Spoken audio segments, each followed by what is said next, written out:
أشهد أن لا إله إلا الله وحده لا شريك له وأشهد أن محمدا عبده ورسوله أما بعد فأعوذ بالله من الشيطان الرجيم بسم الله الرحمن الرحيم الحمد لله رب العالمين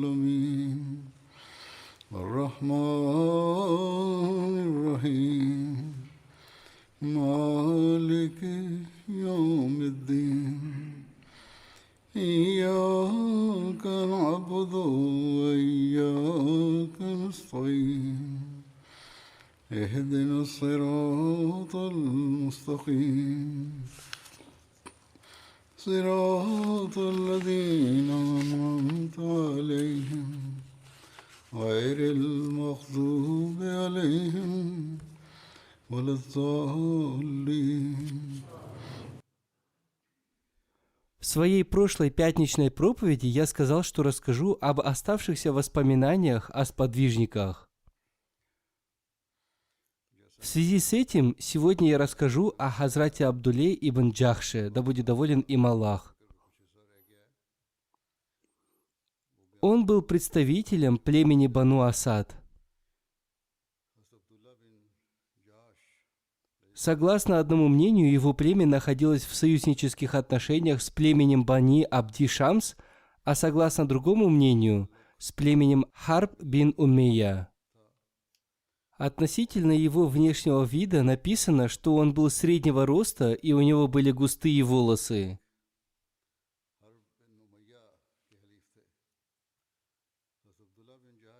Святой пророк, мир и благословение Аллаха да пребывает с ним, назначив его командиром одного отряда, сказал, что он является трудолюбивым и обладает твердой решимостью и бесстрашием.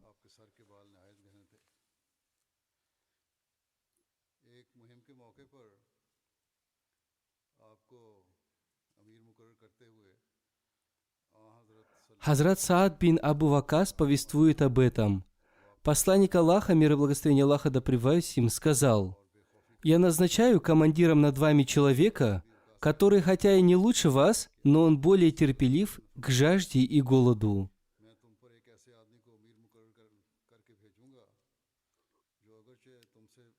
И затем под его руководством мы отправились в Нахлу, находящуюся между Меккой и Таифом. Относительно трофеев, которые были получены отрядом, написано, что это были первые трофеи, полученные мусульманами. Хазрат Абдулла бин Джахш разделил их на 5 частей. 4 части он раздал и 1 часть передал в Байтуль-Мал, казну, и это была первая часть, которая была дана в Байтуль-Мал в исламе.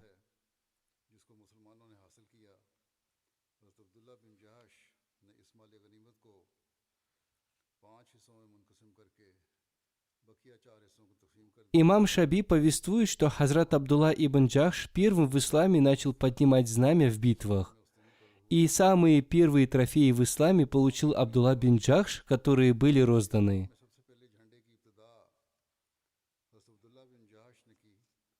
Хазрат Мирза Башир Ахмад в своей книге «Сират Хатаман Набиин. Жизнеописание печати пророков» относительно этого отряда написал: естественно, внезапное нападение Курза ибн Джабира сильно напугало мусульман, и поэтому вожди Мекки постоянно угрожали, что они нападут на Медину и полностью уничтожат мусульман. Мусульмане были сильно встревожены.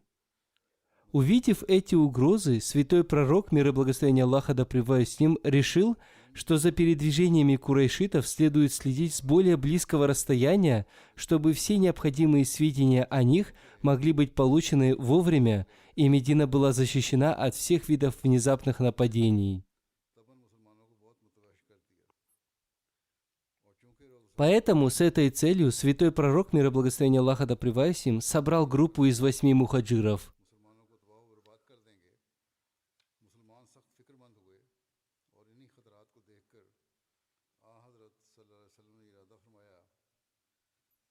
Проявив мудрость, святой пророк, мир и благословение Аллаха да пребывает им, выбрал для этой партии таких людей, которые были из различных племен курайшитов, чтобы было легче получать необходимые сведения о скрытых заговорах курайшитов.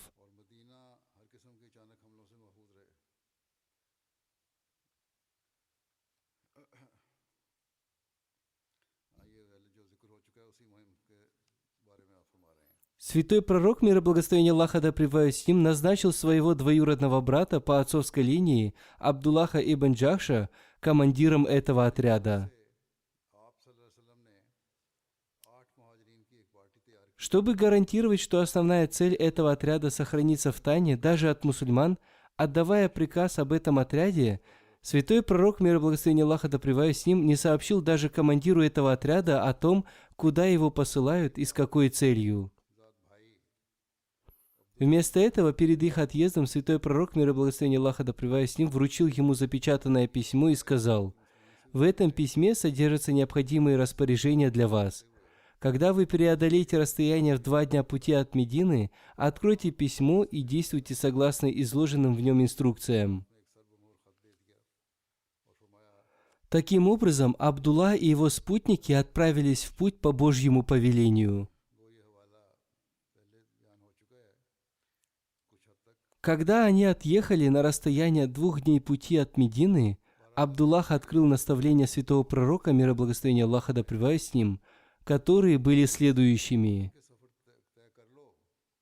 «Отправляйся в долину Нахла между Меккой и Таифом, собери информацию о передвижениях курайшитов и возвращайся оттуда с новостями».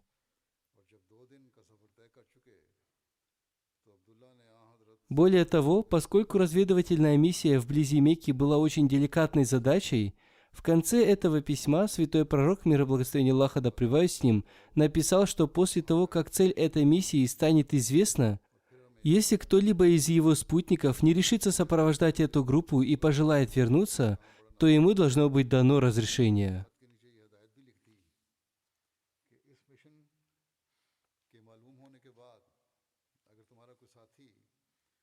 Абдуллах зачитал это наставление своим спутникам, которые единодушно подтвердили: «Мы с радостью представляем себя для этого служения». Затем эта группа отправилась в Нахлу. Саад бин Аби Вакас и Утба бин Газван в пути потеряли своих верблюдов в местности Бахран и были разлучены со своими спутниками. Несмотря на все их усилия, они не смогли догнать своих товарищей. Теперь в группе осталось всего 6 человек.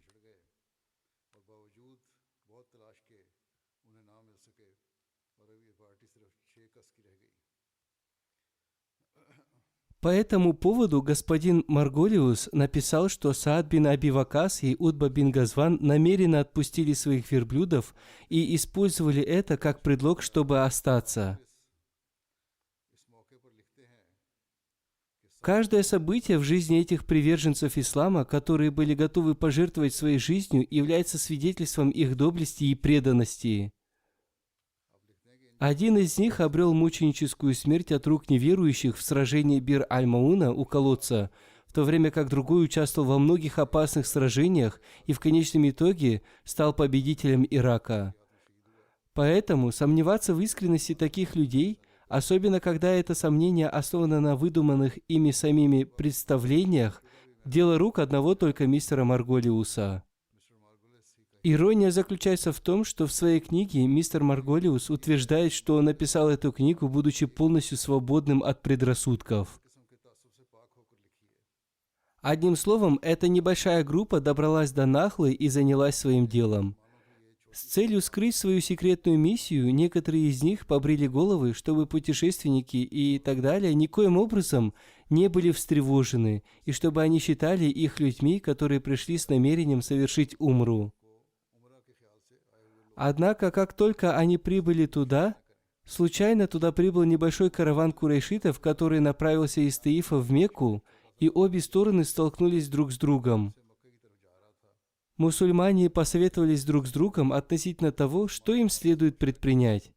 Святой пророк, мир и благословение Аллаха да пребывает с ним, отправил их с целью тайного сбора сведений, но с другой стороны между ними началась война.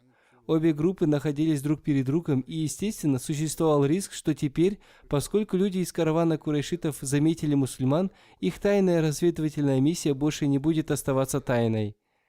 Другое затруднение заключалось в том, что некоторые мусульмане думали, что это, возможно, последний день Раджаба, то есть священного месяца, в который военные действия были запрещены в соответствии с древним арабским обычаем. Другие думали, что Раджаб уже прошел и начался месяц Шабан. В некоторых повествованиях говорится, что этот отряд был отправлен в месяце Джумаду аль-Ахира, и были сомнения относительно того, был ли этот день месяца Джумада аль-Ахира или Раджаба. Однако, с другой стороны, долина Нахла была расположена прямо на границе харама, священного места, и было очевидно, что если бы решение не было принято в тот день, караван на следующий же день вошел бы в харам, святость которого была несомненной. Следовательно, принимая во внимание все эти факторы, было окончательно решено, что караван должен быть атакован, а люди из каравана должны быть либо взяты в плен, либо убиты. Поэтому они пошли в атаку во имя Аллаха, и в результате один человек, которого звали Амар бин аль-Хазарми, был убит, а двое взяты в плен. Однако четвертый человек убежал, и мусульмане не смогли его задержать. После этого мусульмане захватили товары каравана. Поскольку один человек, принадлежавший курайшитам, сбежал, весть об этом конфликте неизбежно быстро достигла бы Мекки, и Абдулла ибн Джахш и его спутники быстро вернулись в Мекку с трофеями. По этому поводу господин Марголиус пишет, что Мухаммад намеренно отправил этот отряд в священный месяц, потому что в этот месяц курайшиты, естественно, были бы невнимательны, и мусульмане нашли бы легкую возможность совершить набег на их караван. Однако каждый здравомыслящий человек может понять, что небольшой отряд не мог быть отправлен в такое отдаленное место для грабежа каравана, особенно когда штаб врага находился так близко. Более того, история категорически утверждает, что эта группа была направлена просто с целью сбора сведений. Более того, когда святой пророк, мир и благословение Аллаха да пребывает с ним, узнал, что сподвижники напали на караван, он был очень недоволен. Таким образом, повествуется, что когда они предстали перед святым пророком, мир и благословение Аллаха да пребывает с ним, и рассказали ему обо всем, святой пророк, мир и благословение Аллаха да пребывает с ним, был очень недоволен и сказал: «Я не давал тебе сражения сражаться в священном месте». Также написано, что святой пророк, мир и благословение Аллаха да пребывает с ним, отказался принимать трофеи. Услышав это, Абдулла и его спутники испытали чувство раскаяния и стыда. Тоже написано: они думали, что из-за того, что навлекли на себя недовольство Бога и его посланника, мир и благословение Аллаха да пребывает с ним, они потерпели убыток. Другие товарищи тоже упрекали их и говорили: «Вы сделали то, что вам не приказывали, и вы сражались в священный месяц, хотя вам в этой миссии вообще не приказывали сражаться». С другой стороны, курайшиты также подняли большой шум и крик о том, что мусульмане нарушили святость священного месяца. Поскольку человек, который был убит, Амар бин аль-Хазарми, был вождем, а также был союзником Утба бин Рабия, вождя Мекки, это событие разожгло огонь ярости курайшитов. И они начали готовиться к нападению на Медину с еще большим рвением и шумом. Следовательно, битва при Бадре была в первую очередь результатом именно этой подготовки и яростной вражды.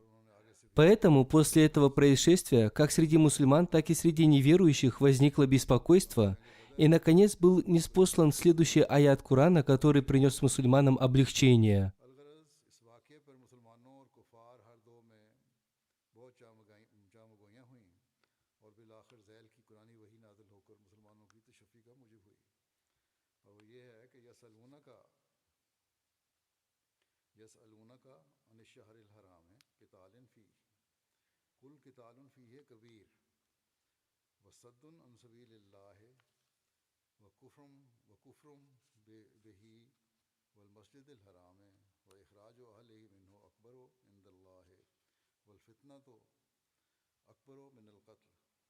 Они спрашивают тебя о священном месяце, о сражении во время него. Скажи: сражение во время него – великий грех, но отвращение от пути Аллаха и неверие в него, и отвращение от священной мечети и изгнание из нее обитателей ее более великий грех пред Аллахом, а смута еще больше, чем убийство. И они не перестанут сражаться с вами до тех пор, пока не отвратят вас от религии вашей, если смогут они. Таким образом, история утверждает, что вожди курайшитов распространяли свою кровавую пропаганду даже в священные месяцы. На самом деле, в эти месяцы они стали еще более активными в своих злых замыслах, используя для этого собрания и путешествия, которые происходили в священные месяцы. Более того, с большим бесстыдством, чтобы доставить себе ложное удовлетворение, они поменяли порядок священных месяцев, который был известен как Насай. Затем, позже, они перешли все границы, когда во время Худайбийского договора, несмотря на наличие твердого обета и соглашения, неверующие Мекки и их союзники подняли меч против союзного племени мусульман в местности Харам. А затем, когда мусульмане выступили в поддержку этого племени, они также сражались против них в самом Хараме. Следовательно, для мусульман было вполне естественно найти утешение в таком ответе, но курайшиты также были удовлетворены этим. За это время двое из их людей прибыли в Медину, чтобы освободить двух своих пленников, однако до сих пор Саад бин Аби Вакас и Утба не вернулись. Святой пророк, мир и благословение Аллаха да пребывает с ним, опасался, что если курайшиты схватят их, то они не оставят их в живых. И поэтому святой пророк, мир и благословение Аллаха да пребывает с ним, отказался освободить пленников, пока они не вернутся, и сказал: «Когда мои люди благополучно доберутся до Медины, я освобожу ваших». Поэтому, когда они оба достигли Медины, святой пророк, мир и благословение Аллаха да пребывает с ним, освободил обоих пленников за выкуп. Однако один из этих двух пленников был настолько глубоко впечатлен высокими моральными качествами святого пророка, мир и благословение Аллаха да пребывает с ним, и истины исламского учения во время своего пребывания в Медине, что даже после освобождения он отказался возвращаться и присоединился к сподвижникам святого пророка, мир и благословение Аллаха да пребывает с ним. В конце концов, он обрел мученическую смерть в битве Бир-аль-Мауна у колодца. Его звали Хакам бин Кайсан.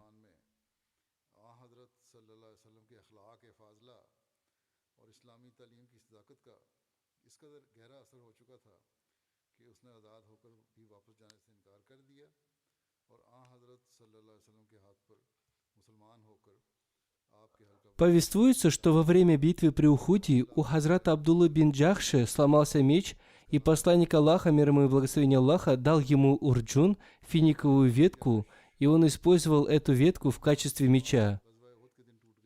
И с этого дня он получил прозвище Урджун. Имам Шааби повествует: «Ко мне приходили два человека из племени Бани Амир и Бани Асад и хвастались. Человек из племени Бани Амир держал за руку человека из племени Бани Асад, который говорил ему: «Отпусти мою руку», а тот говорил: «Клянусь Богом, не отпущу». Обращаясь к человеку из племени Бани Амир, я сказал: «Отпусти его». И обращаясь к Асади, я сказал: «В вашем племени есть 6 таких отличительных качеств, которых нет в других арабских племенах. Первое. Одна женщина из вашего племени пожелала выйти замуж за посланника Аллаха, мир и благословение Аллаха да пребывает с ним, и Всевышний Аллах осуществил это. И посредником между ними был Хазрат Джабраил, и этой женщиной является Хазрат Зейд бин Джахш, да будет доволен ею Аллах. И этот брак является причиной гордости для вашего племени».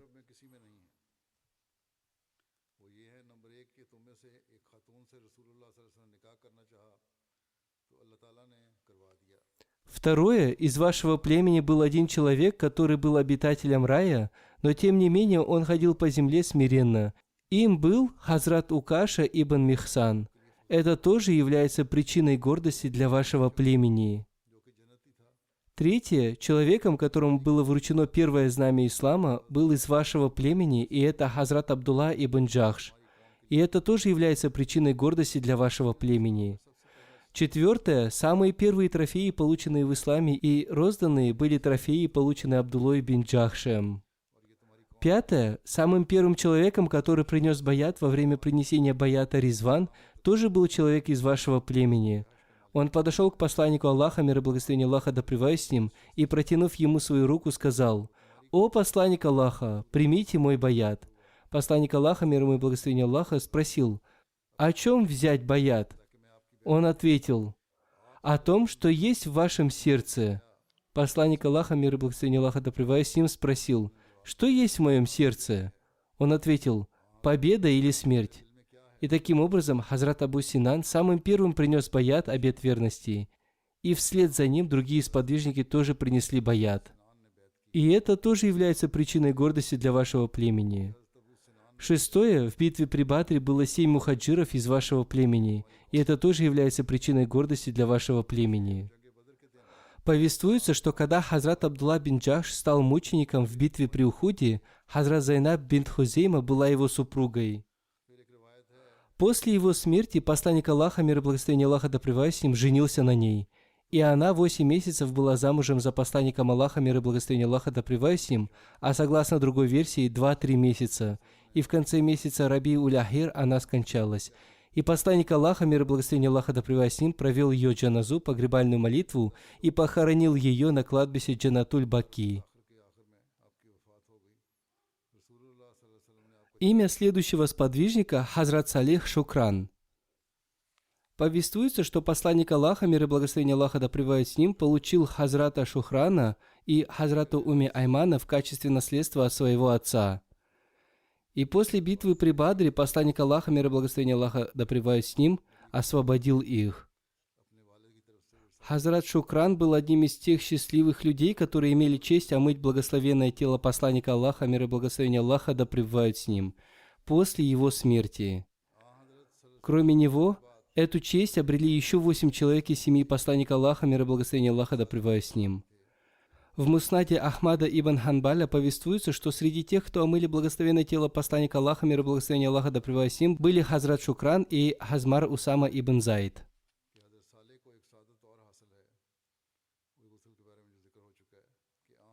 Хазрат ибн Аббас повествует: когда хотели омыть тело посланника Аллаха, мир и благословение Аллаха да пребывает с ним, в его доме были только его домочадцы, среди них были его дядя Хазрат Аббас, Хазрат Али, Хазрат Фазл ибн Аббас, Хазрат Кусам ибн Аббас, Хазрат Усама ибн Зайд и Хазрат Салих Шукран, его освобожденный раб.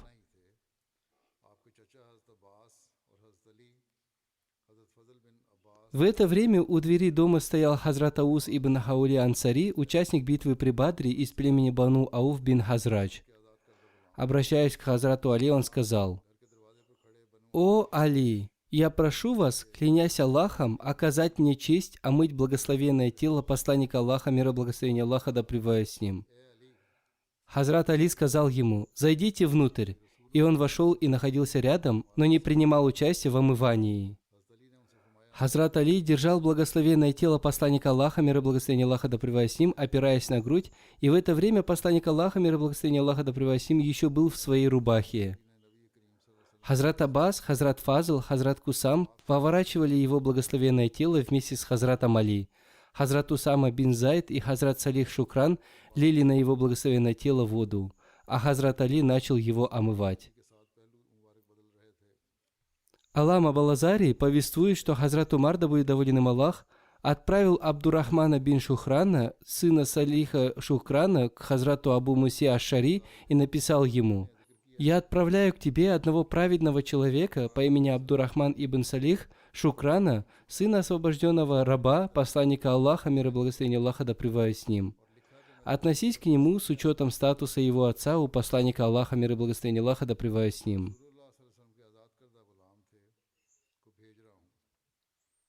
Аллама Багви написал, что Хазрат Шукран жил в Медине, и у него также был дом в Басре, и он умер в период халифата Хазрата Умара, да будет доволен им Аллах. Последний член его семьи умер в период правления Харун ар-Рашида, и также повествуется, что один член его семьи жил в Басре. Мусаб написал, что он не знает, были ли у него потомки или нет.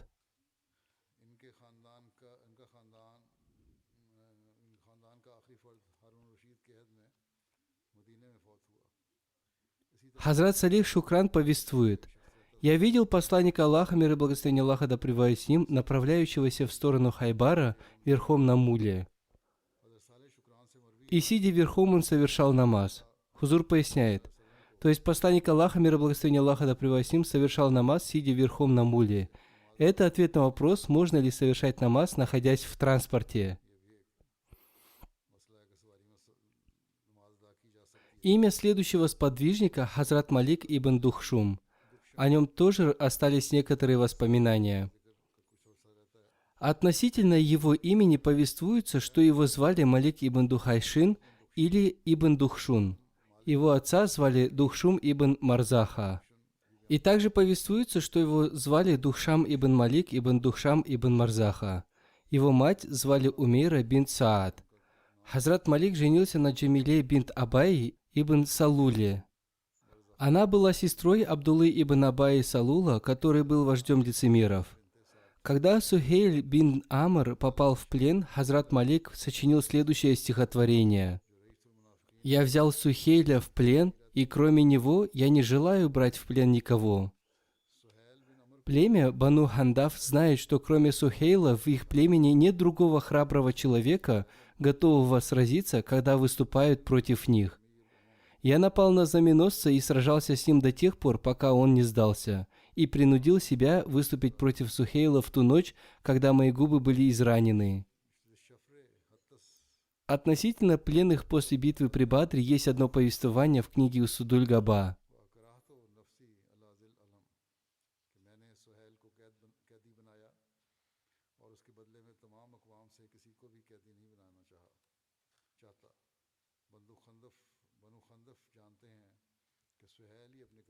Абу Салих повествует со слов Хазрата ибн Аббаса, что Абу Юср, Малик ибн Духшум и Тарик ибн Убейд Ансари прибыли к посланнику Аллаха, мир и благословение Аллаха да пребывает с ним, и сказали: «О посланник Аллаха, мир и благословение Аллаха да пребывает с ним, вы сказали, что тот, кто убьет в битве столько-то человек, получит столько-то, и тот, кто возьмет столько-то в плен, то получит столько-то».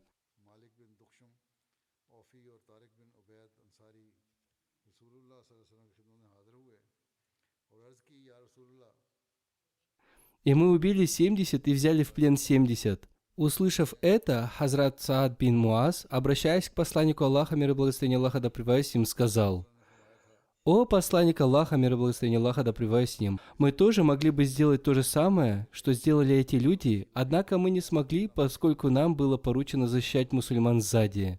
Трофеев мало, а людей много. И если вы раздадите их так, как вы обещали, то многим не достанется ничего».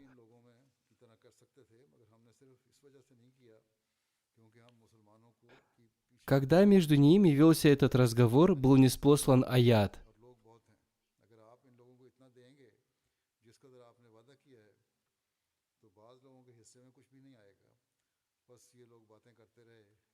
«Они расспрашивают тебя о трофеях. Скажи, трофеи принадлежат Аллаху и посланнику». В битве при Ухуде Хазрат Малик ибн Духшум, проходя мимо Хазрата Хариджа ибн Зайда, увидел, что он был сильно ранен. Он получил 13 тяжелых ранений. Обращаясь к нему, Хазрат Малик сказал: «Знаешь ли ты, что посланник Аллаха, мир и благословение Аллаха да пребывает с ним, стал мучеником?» Хазрат Хариджа, услышав это, сказал: «Если он стал мучеником, то поистине Аллах вечно живой, и он никогда не умрет. Поистине Мухаммад, мир и благословение Аллаха да пребывает с ним, донес свое послание, поэтому сражайтесь ради религии». Согласно другой версии, об этом событии рассказано следующим образом. Когда разнесся слух о мученической смерти посланника Аллаха, мир и благословение Аллаха да пребывает с ним, Хазрат Малик ибн Духшам проходил мимо Хазрата Хариджа ибн Зайда, который, будучи раненым, сидел на земле. Он получил 13 тяжелых ранений в грудь. Обращаясь к нему, Хазрат Малик сказал: «Знаешь ли ты, что посланник Аллаха, мир и благословение Аллаха да пребывает с ним, стал мучеником?» Хазрат Хариджа, услышав это, сказал: «Если он стал мучеником, то поистине Аллах вечно живой, и он никогда не умрет. Поистине Мухаммад, мир и благословение Аллаха да пребывает с ним, донес свое послание, поэтому сражайтесь ради религии». Далее повествующий написал: «Потом Хазрат Малик подошел к Хазрату Сааду ибн Раби, который получил 12 тяжелых ранений, обращаясь к нему, Хазрат Малик сказал: «Знаешь ли ты, что посланник Аллаха, мир и благословение Аллаха да пребывает им, стал мучеником?» Хазрат Саад ответил ему: «Я свидетельствую о том, что посланник Аллаха, мир и благословение Аллаха да пребывает с ним, донес послание своего владыки. Сражайтесь за свою религию, ибо Всевышний Аллах вечно живой и никогда не умрет». Повествуется, что несколько людей жаловались перед посланником Аллаха, мир и благословение Аллаха да пребывает с ним, о том, что Хазрат Малик бин Духшум предоставляет убежище лицемерам. Посланник Аллаха, мир ему и благословение Аллаха, ответил им: «Совершает ли он намаз?» Они ответили: «Да». Посланник Аллаха, мир и благословение Аллаха да пребывает с ним, сказал: «Он совершает намаз, но его намаз не принесет ему никакой пользы». Посланник Аллаха, мир и благословение Аллаха да пребывает с ним, дважды сказал им: «Мне было запрещено убивать совершающих намаз». Хузур поясняет: в этом содержится урок для сегодняшних мусульман. Повествуется, что посланник Аллаха, мир и благословение Аллаха да пребывает с ним, отправил для разрушения мечети Зарар Хазрата Малика бин Духшума и вместе с ним Хазрата Асима ибн Ади, брата Хазрата Маана ибн Абди. Повествуется также, что у Хазрата Малика ибн Духшума не было потомства. Имя следующего сподвижника — Хазрат Укаша ибн Михсан. Воспоминаний о нем осталось немного. Его отца звали Михсан ибн Хурсан, у него была кунья Абу Михсан. Он стал мучеником в 12 году по хиджре, в период халифата Хазрата Абу Бакра, да будет доволен им Аллах. Имам Шаби, хваля его, сказал: «Был один человек, который был обитателем рая, но тем не менее он ходил по земле смиренно, им был Хазрат Укаша ибн Михсан». На 2 году по хиджре, сразу после битвы при Бадре, посланник Аллаха, мир и благословение Аллаха да пребывает с ним, отправил один отряд во главе с Хазратом Абдуллой ибн Джахшем. В этом отряде был также Хазрат Укаша ибн Михсан.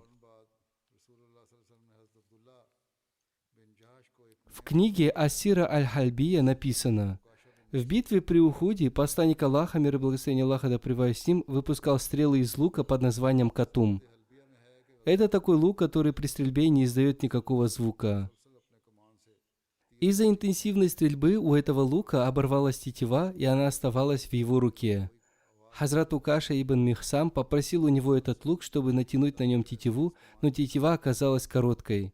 Посланник Аллаха, мир и благословение Аллаха да пребывает с ним, сказал: «Натяни ее посильнее, и тогда у тебя получится». Хазрат Укаша сказал: «Клянусь той сущностью, которая отправила с истиной своего посланника, мир и благословение Аллаха да пребывает с ним. Я стал натягивать тетиву, и она растянулась настолько, что я смог сделать 2 оборота вокруг конца лука». Повествуется, что на 6 году по хиджре Уина ибн Хейсан вместе с конными воинами из племени Гатфан совершили нападение на пастбище Габа, в котором находились дойные верблюдицы посланника Аллаха, мир и благословение Аллаха да пребывает с ним. За верблюдицами в Габе ухаживали мужчина и женщина из племени Бану Гафара, и нападающие убили мужчину и угнали верблюдиц вместе с этой женщиной. Самым первым об этом событии узнал Хазрат Сальма ибн Аква. Утром верхом на коне он отправился на пастбище Габа вместе с слугой Хазрата Талха ибн Убайдулла. Когда они добрались до местности Саниятуль-Вида, они увидели нападавших верхом на конях. Увидев их, они поднялись на холм Саала и громко позвали своих людей на помощь. И затем они быстро отправились вслед за напавшими, подобно охотничьим животным.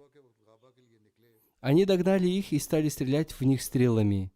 А когда эти напавшие обернулись, чтобы увидеть, что в них стреляют, они спрятались, и затем, улучшив подходящий момент, они снова обстреляли их.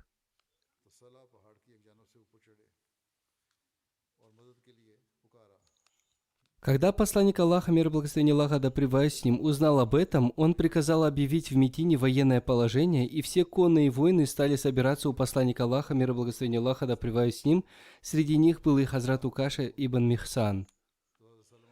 И в этом сражении Хазрат Укаша ибн Михсан убил Убара и его сына Амра ибн Убара.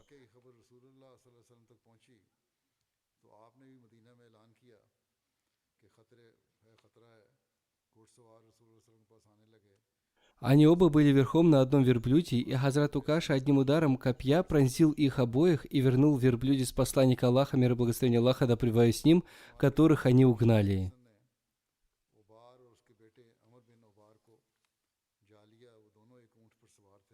Имя следующего сподвижника – Хазрат Хариджа ибн Зайд. У него была кунья Абу Зайд. Повествуется, что однажды Хазрат Муаз ибн Джабаль, Хазрат Саад ибн Муаз и Хазрат Хариджа ибн Зайд спросили у нескольких иудейских богословов относительно некоторых повелений Торы, но эти богословы скрыли истину, и по этому случаю был ниспослан аят священного Корана.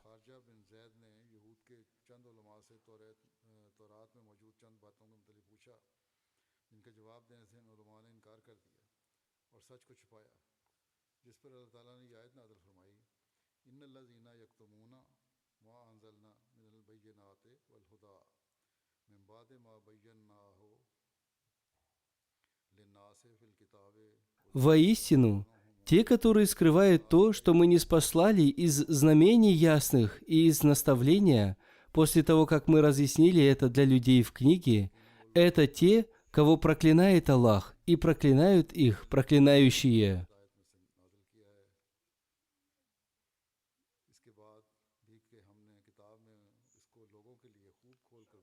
Имя следующего сподвижника – Хазрат Зияд ибн Лабид.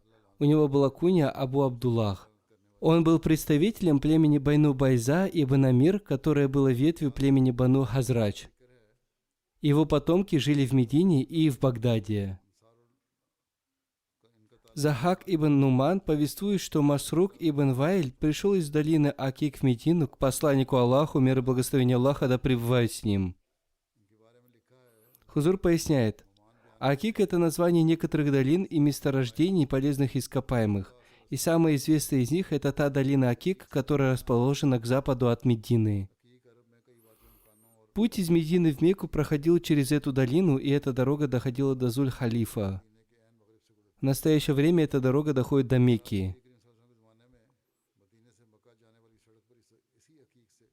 Далее он повествует. Он пришел к посланнику Аллаха, мир и благословение Аллаха, да пребывает с ним, и принял ислам. И затем стойко придерживался своего ислама. Он попросил посланника Аллаха, мир и благословение Аллаха, да пребывает с ним, отправить к его народу человека, чтобы он проповедовал им ислам. Посланник Аллаха, мир и благословение Аллаха, да пребывает с ним, отправил туда Хазрата Зияда ибн Лабида Ансари. Хазрат Зияд ибн Лабид скончался в 41 году по хиджре в начальный период правления Хазрата Муавии. Табрани написал, что Хазрат Зияд жил в Куфе, а Муслим и Ибн Хабан написали, что он жил в Сирии. Ибн Хабан также написал, что Хазрат Зияд был среди тех сподвижников, которые были знатоками фикха. Хазрат Зияд ибн Лабид повествует, что когда посланник Аллаха, мир и благословение Аллаха, да пребывает с ним, рассказывал о чем-то и сказал, что это произойдет тогда, когда знания исчезнут, я спросил: «О посланник Аллаха, как могут исчезнуть знания, в то время как мы учим священный Коран и учим ему своих детей, и наши дети будут продолжать учить ему своих детей? И это будет продолжаться до судного дня. Если Коран сохранится, то как могут исчезнуть знания?» Посланник Аллаха, мир и благословение Аллаха, да пребывает с ним, сказал: «Да помилует тебя Аллах, о Зияд, я считал тебя одним из самых разумных людей в Медине. Разве иудеи и христиане не читают Тору и Евангелие? Они читают их, но не действуют согласно им. Знания исчезнут тогда, когда люди будут читать Коран, но не будут действовать согласно ему». Сегодня мы наблюдаем это среди мусульман. Язид ибн Абдуллах ибн Касид повествует, что Хазрат Абу Бакр отправил 500 мусульманских воинов во главе с Икрамой ибн Абу Джахлем на помощь Хазрату Зияду ибн Лабиду и Хазрату Мухаджиру ибн Умайи ибн Аби Умайе. Они присоединились к ним в то время, когда они уже завоевали местность Наджир в Йемене. Тем не менее, Хазрат Зияд ибн Лабид раздал полученные трофеи всем этим воинам, хотя они присоединились к ним уже после того, как они одержали победу. Имам Шафии передал, что Хазрат Зияд написал об этом Хазрату Абу Бакру, да будет доволен им Аллах, и Хазрат Абу Бакр, да будет доволен им Аллах, ответил ему: «На получение трофеев имеют право только те, кто участвовал в сражении». Хазрат Абу Бакр, да будет доволен им Аллах, считал, что Икрама и его воины не имеют права на получение трофеев, потому что они не участвовали в сражении. Хазрат Зияд рассказал своим воинам об ответе Хазрата Абу Бакра, но все его воины с радостью поделились трофеями с воинами войска Икрамы. Имя следующего сподвижника – Хазрат Халид ибн Букайр. Его отца звали Букайр ибн Абди Ялель. Он был из племени Бану Саад, это племя было союзником племени Бану Ади. Ибн Исхак написал: «Я знаю только 4 братьев Аяза, Акиля, Халида и Амира, которые участвовали в битве при Бадре, и кроме них не знаю никаких других 4 братьев, участвовавших в этой битве». Они все 4 вместе переселились в Медину и остановились в доме Рафа ибн Абдуль-Мунзара. Ибн Исхак в другом месте написал: «После битвы при Ухуде несколько человек из племени Азла и Кари пришли к посланнику Аллаха, мир и благословение Аллаха да пребывает с ним, и сказали: мы уже склоняемся к тому, чтобы принять ислам, отправьте к нам людей, которые научат нас религии и Корану». Посланник Аллаха, мир и благословение Аллаха да пребывает с ним, отправил к ним 6 сподвижников во главе с Хазратом Марсадом ибн Аби Марсадом, и одним из этих сподвижников был Хазрат Халид ибн Букайр. И позднее эти, пригласившие их обманным путем, убили их всех. Имя следующего сподвижника Амар ибн Ясир, у него была кунья Абу Якзан. Хазрат обетованный реформатор, да будет доволен им Аллах, ссылаясь на повествование, рассказал, что однажды посланник Аллаха, мир и благословение Аллаха да пребывает с ним, проходил мимо одного раба по имени Хазрат Аммар. Посланник Аллаха, мир и благословение Аллаха да пребывает с ним, увидел, что Хазрат Амар плачет и вытирает свои слезы. Посланник Аллаха, мир и благословение Аллаха да пребывает с ним, спросил его: «О, Аммар, в чем дело?» Амар ответил: «О, посланник Аллаха, со мной произошло очень плохое. Многобожники очень сильно избили меня и продолжали бить до тех пор, пока из моих уст не вырвались слова против вас и слова, восхваляющие идолов». Посланник Аллаха, мир и благословение Аллаха да пребывает с ним, спросил: «Что в это время ощущало твое сердце?» Амар ответил: «Мое сердце испытывало непоколебимую веру. Хотя мои уста и говорили против вас, но в моем сердце была вера в вас». Посланник Аллаха, мир и благословение Аллаха да пребывает с ним, сказал: «Если ты был удовлетворен своей верой в своем сердце, то Всевышний Аллах простит тебе эту твою слабость». Относительно переселения Хазрата Амара в Абиссинию есть разногласия. Некоторые считают, что он участвовал во 2-м переселении в Абиссинию.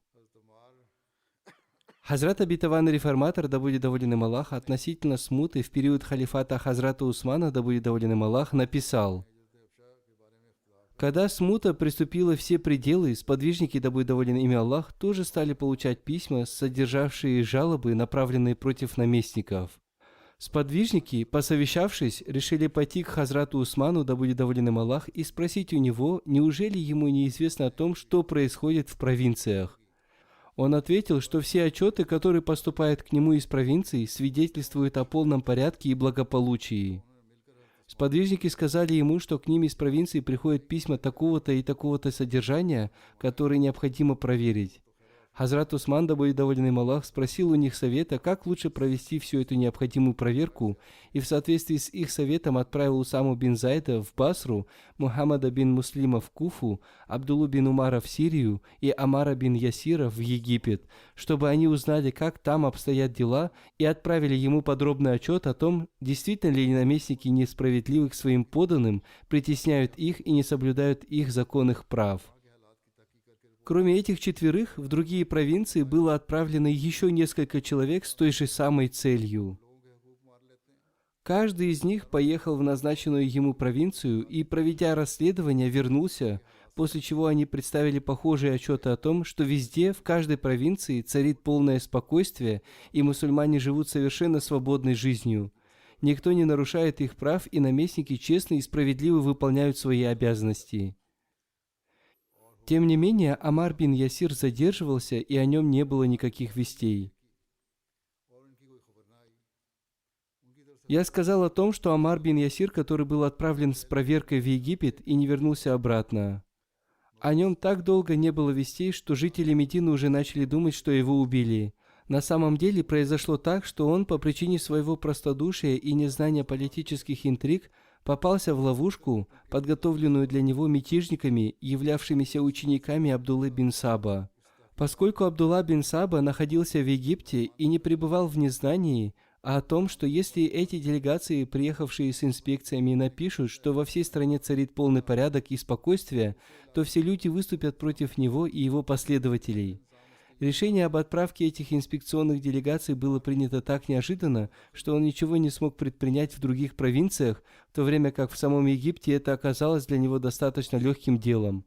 Как только Амар бин Ясир вступил на территорию Египта, первый, кто встретил, был Абдулла бин Саба, который сразу же стал жаловаться на наместника Египта Амра бин Аса и рассказывать, какие несправедливые и жестокие дела здесь творятся под его руководством. Он, Амар бин Ясир, не смог уберечь себя от того, чтобы не оказаться под влиянием его красноречия и оказался обманутым его завораживающей речью. И по этой причине, вместо того, чтобы провести полное и беспристрастное расследование, он даже не зашел к наместнику Египта и не провел никакого расследования. Наоборот, присоединившись к этой группе мятежников, он отправился вместе с ними и вместе с ними начал обвинять наместника. Если в отношении какого-либо из подвижников, да будет доволен ими Аллах, и можно с уверенностью утверждать, что кто-то из них попал в ловушку, расставленную смутьянами, то это, вне всякого сомнения, только Амар бин Ясир. Помимо него, ни один известный и выдающийся сподвижник, да будет доволен ими Аллах, не присоединился к нему в этом деле. Если же в каком-то повествовании и мелькнуло чье-либо имя, то оно опровергается достоверными повествованиями. То, что Амар бин Ясир попался на их обман, произошло не из-за того, что он был лицемером, а по определенной причине, которая состояла в том, что как только он прибыл в Египет, его сразу встретила там довольно многочисленная и на первый взгляд солидная и невероятно красноречивая группа людей, согласно подготовленному ими заранее плану, сразу же начавших жаловаться на наместника Египта. Наместник Египта случайно оказался человеком, являвшимся в свое время ярым противником святого пророка, мир и благословение Аллаха да пребывают с ним, и в отношении которого во время победы над Меккой посланник Аллаха, мир и благословение Аллаха да пребывают с ним, отдал приказ убить его, если даже его найдут спрятавшимся внутри Каабы. Несмотря на то, что святой пророк, мир и благословение Аллаха да пребывают с ним, позже все-таки простил его, гнев по поводу его прежней вражды еще не полностью остыл в сердцах сподвижников, одним из которых был также и Амар. Поэтому, услышав в отношении этого человека подобные речи, Амар очень быстро оказался под их влиянием и поверил в истинность обвинений против наместника. Используя это естественное чувство Хазрата Амара, последователи Абдуллы бин Сааба начали выдвигать очень сильные обвинения в адрес наместника Египта, и в результате всего этого он сам тоже присоединился к ним.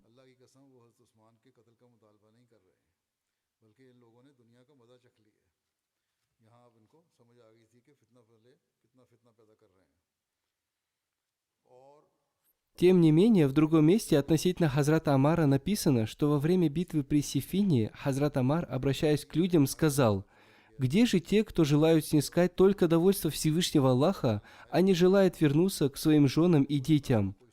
И вокруг него собралась группа людей, обращаясь к которым он сказал: «О люди, отправляйтесь вместе со мной против тех, кто желает отомстить за убийство Хазрата Усмана бин Аффана, поскольку они утверждают, что Хазрат Усман был несправедливо убитым, но, клянусь Богом, они не желают отомстить за его убийство, напротив, они уже наслаждаются мирским и любят его». Хузур поясняет: теперь Хазрат Амар понял, какую большую и опасную смуту сеют эти люди, и сказал, что они любят только мирское и идут только ради него.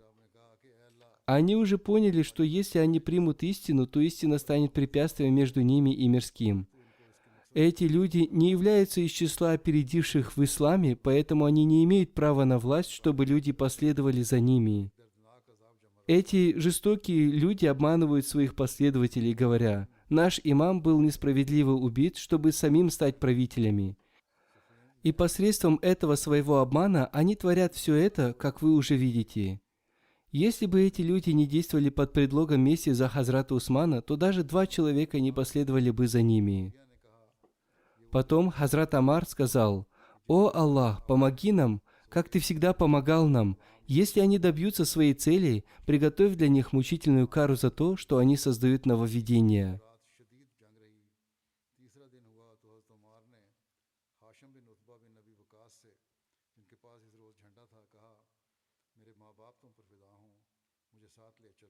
Мухаммад бин Амар повествует, что когда битва при Сифине была уже в разгаре и была опасность, что обе стороны погибнут, Муавия сказал: «Сегодня тот день, в который арабы погибнут, если не убьют этого раба Амара ибн Ясира». Эта битва продолжалась 3 дня и 3 ночи. На 3-й день Хазрат Амар, обращаясь к Хашиму бин Утби бин Аби Вакасу, знаменосцу, сказал: «Достанут мои родители жертвы ради тебя, возьмите меня с собой».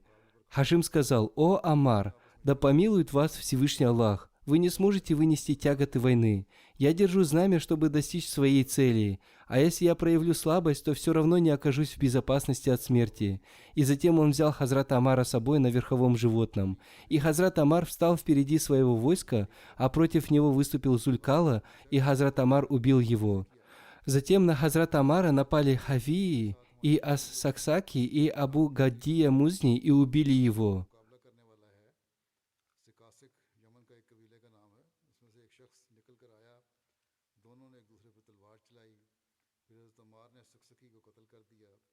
Абу Гадия спросили, как они убили его, и он сказал: «Хазрат Амар вышел вперед перед своим войском, и мы тоже приблизились к их войску. Амар бросил вызов: кто выйдет сразиться со мной? И против него вышел один человек из племени Саксик. Они начали сражаться, и Амар убил своего противника. Затем он еще раз бросил вызов из племени Хамира, племени в Йемене. Вышел еще один человек. Они сразились, и Амар убил его, однако Хамири нанес ему рану. Затем Амар еще раз бросил вызов, и вышел я, и мы сразились. Его рука из-за ранения ослабла, и я со всей своей силой ударил его, и он упал. И я еще раз ударил его мечом и убил». Повествуется, что после того, как он был убит, Хазрат Али сказал: «Тот, кто не считает смерть Хазрата Амара необычной, и она не печалит его, тот не получил наставления».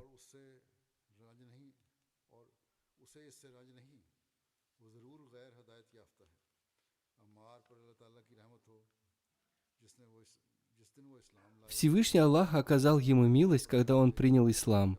Да пребудет с ним милость Всевышнего Аллаха. Когда вспоминали о 4 сподвижниках, он был одним из них, а если вспоминали 5, он тоже был одним из них. То есть он был одним из первых сподвижников. И никто не сомневается в том, что во многих случаях ему была дана благая весть о рае. Да будет благословенным его пребывание в раю. О нем говорили, что Амар был с истиной, а истина с Амаром. И где он ни находился, истина была с ним, и его убийца будет пребывать в огне.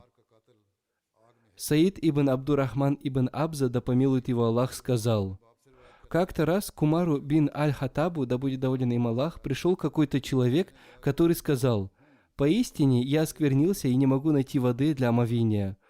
Услышав это, Амар ибн Ясир сказал Умару ибн Аль-Хаттабу: «Помнишь ли ты, как однажды, когда оба мы были в пути, ты не молился, а я катался по песку, после чего совершал молитву?»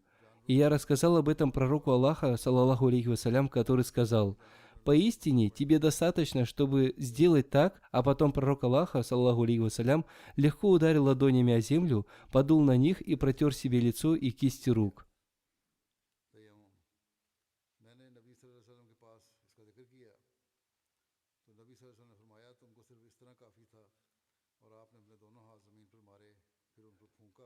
Абу Вайль повествует, что однажды Хазрат Амар произнес проповедь, и она была короткой, но наполненной глубоким смыслом.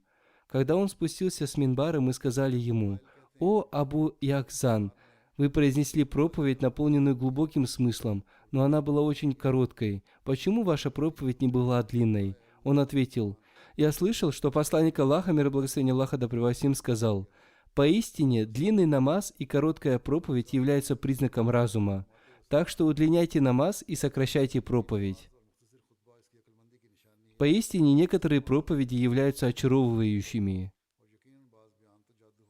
Сообщается, что Хасан ибн Билял сказал: «Я видел, как Амар ибн Ясир совершил омовение и расчесал свою бороду пальцами. И мы сказали, или я спросил его: ты расчесываешь свою бороду?» Амар сказал: «А что мне мешает это делать? Я ведь видел, как посланник Аллаха, саллаллаху алейхи вассалям, расчесывал свою бороду». Аммар ибн Галиб повествует, что перед Хазратом Амаром ибн Ясиром кто-то клеветал на Хазрат Айшу, да будет доволен ею Аллах, и Хазрат Амар сказал ему: «Уходи, о проклятый и отверженный! Неужели ты желаешь обидеть любимую супругу посланника Аллаха, мир и благословение Аллаха да пребывают с ним?»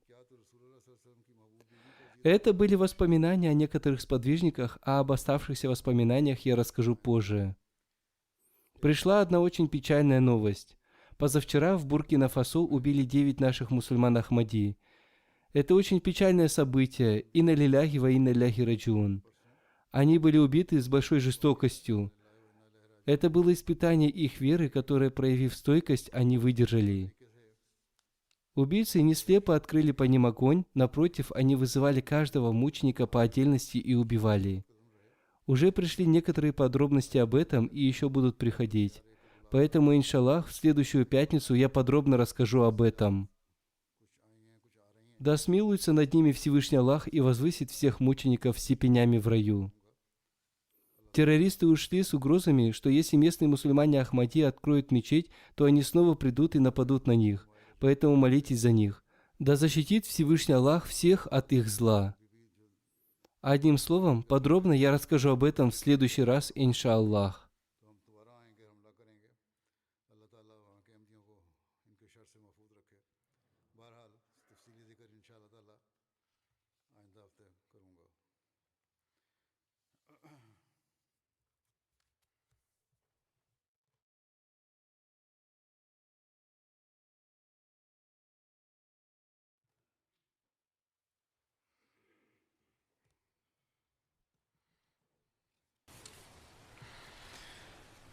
الحمد لله الحمد لله نحمده ونستعينه ونستغفره ونؤمن به ونتوكل عليه ونعوذ بالله من شرور أنفسنا ومن سيئات أعمالنا من يهده الله فلا مضل له ومن يضلل فلا هادي له ونشهد أن لا إله إلا الله ونشهد أن محمدا عبده ورسوله عباد الله رحمكم الله إن الله يأمر بالعدل والإحسان وإيتاء ذي القربى